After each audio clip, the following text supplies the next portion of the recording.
maa ngi tudd Goumba Diop maa nekk secrétaire général bu association des internes et anciens internes des hôpitaux du Sénégal. tey nag ñu ngi daje fii pour waxtaan ci problème yi nga xam ne moom la internat di jànkonteel. internat des hôpitaux bu Sénégal ñu créé ko ci 1958 dafa nekk benn modèle wala benn institution boo xam ne Sénégal moo ko xalaatoon pour di former spécialistes yu xarañ ak ay enseignants chercheurs yu évoluer ci domaine bu médecine bu pharmacie et bu psychiatrie.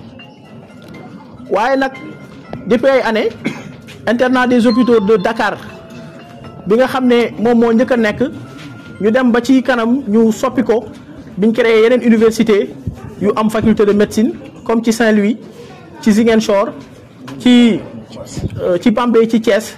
donc internat des hôpitaux de Dakar dafa soppi tur nekk internat des hôpitaux du Sénégal.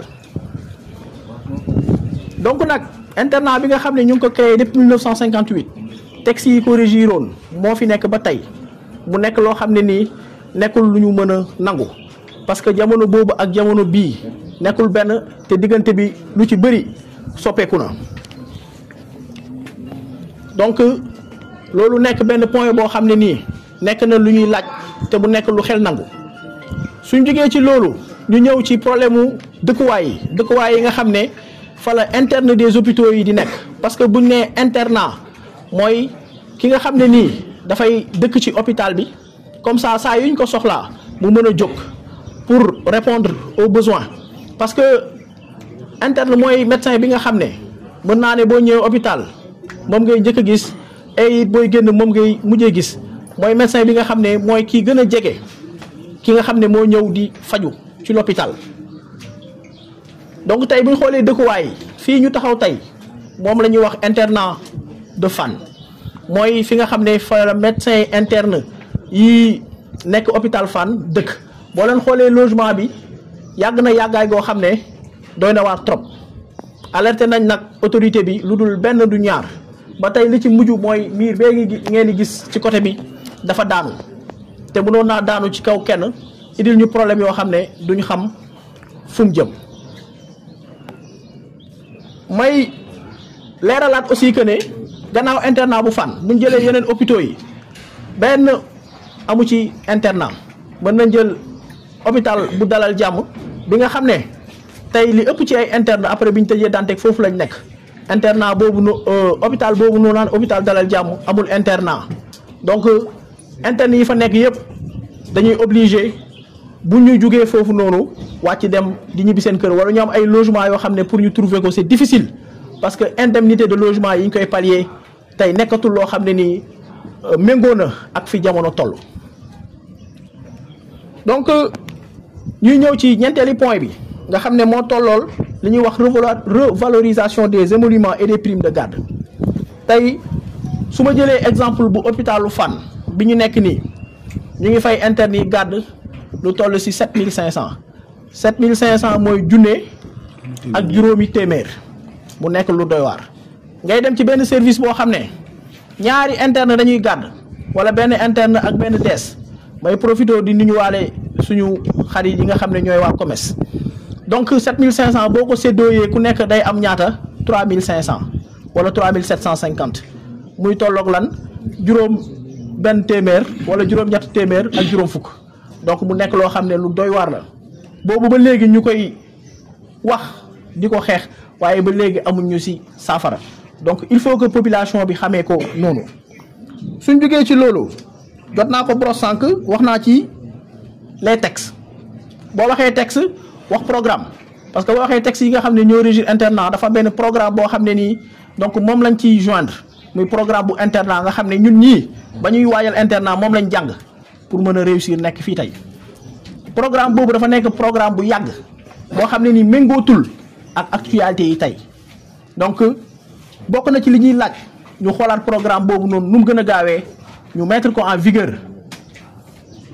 fi may daanelee nag mooy li ñuy wax problème mu poste assistant tey internat bu njëkk ba bi nga xam ne nii ñu ngi koy créer soo nekkaan interne booy pare am na sa poste assistant bu lay xaar boo paree ci ngay nekk pour lan pour mën a am benn carrière universitaire.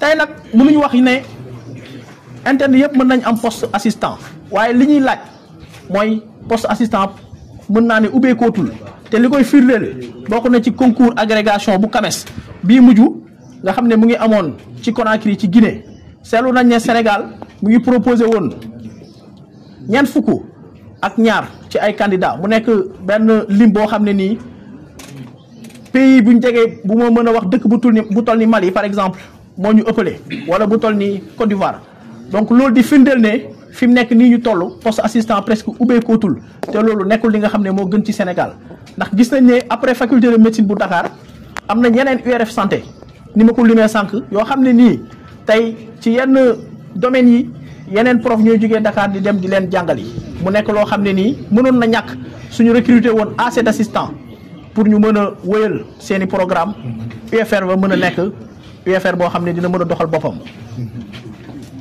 donc nag ñun tëjuñu suñuy porte ay jékkiwuñ jékki rek grève donc ma koy waxat askan wi am na ay communiqué yu bëri am na demande d'audience bu ñu déposé woon am na juróom benn weer mu toll ci 6 mois donc après loolu aussi ay communiqué yu bëri génne nañ ko relancer autorité bi waaye nag moom boobu ba léegi àdduwul jëm wax ci lu jëm ci l'internat des hôpitaux tey exemple bu mujj mooy conférence de presse bi mu tenir démb déglu nañ ko avec une attention particulière waaye wax na ba jeexal waxulu ci problème mu internat waxul ci problème des médecins en spécialisation loolu nag mu nekk lu doy waar. donc nag fi may mujjee mooy ñun nag taxaw nañ temm di leen wax ne commencé nañ fi ñu war a commencé dialogué nañ waxtaan nañ tey nag moo tax biñ xamee ne waxtaan nañ te kenn yëguñu ñu décréter grève bu 48 heures renouvelable tey jii di nekk 2e jour bi donc ñuy wax ne nag ñu ngi xaar di yaakaar tamit que ne autorité bi dinañu wuy si wala dinañu woo may profito donc di ko wax le premier ministre Ousmane Sonko moom si boppam ci 2022 addu woon na ci problème mu internat bi nga xam ne grève bu doy waar amoon na fii ba ñuy sànni ay lacrymogène interne yi addu woon na ci wax ci lu am solo te boobu mu ngi nekk ci opposition bi xam nañ nag bonne foi bi mu am te amul benn doute buñ ci am yaakaar nañ ne bu yëgee suñu problème parce que Sénégal rek a ko ñor dina ñëw saafaraal ñu suñuy jafe-jafe pour ñu mën a continuer liggéey pour que santé population sénégalaise mën a jëm ca kaw. donc maa ngi leen di sant di leen gërëm ci seen taxawaay di sant waa Sénégal yëpp loolu laa amoon lu ma ciy wax jërëjëf.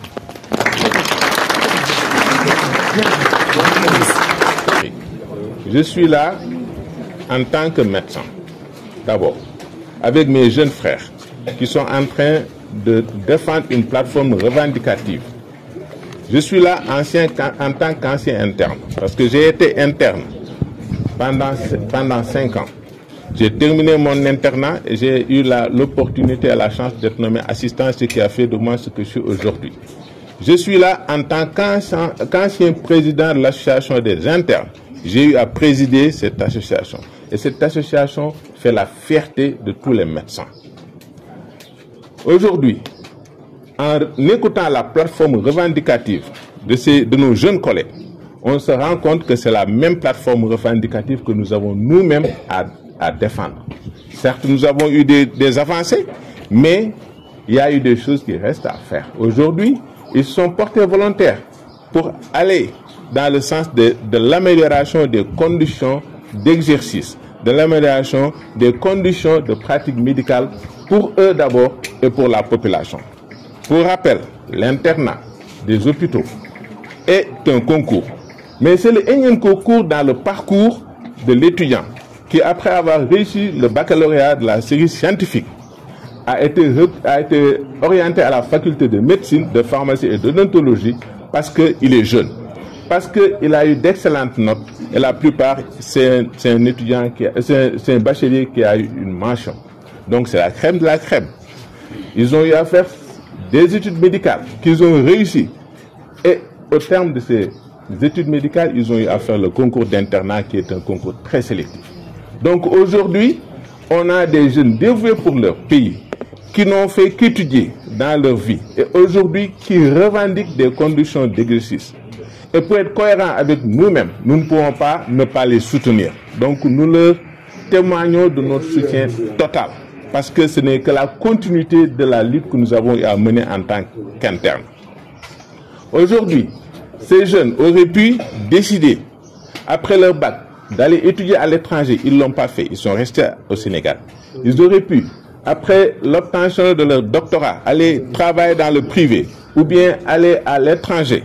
Ils ne l'ont pas fait, ils sont restés dans le système sanitaire. Ils auraient pu, après avoir été reçus au concours d'internat, durant leur stage effectué en France, rester en France où on sait très bien que les émoluments sont de meilleure qualité, les conditions d'exercice et les conditions de vie sont meilleures.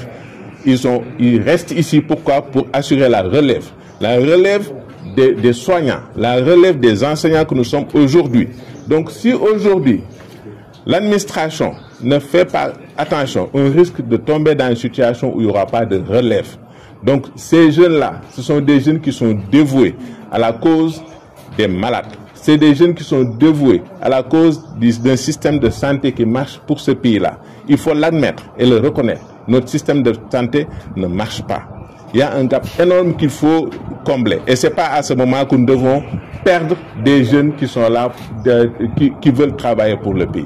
Donc à ce titre, moi je pense que le mouvement de grève est un mouvement qu'il faut saluer.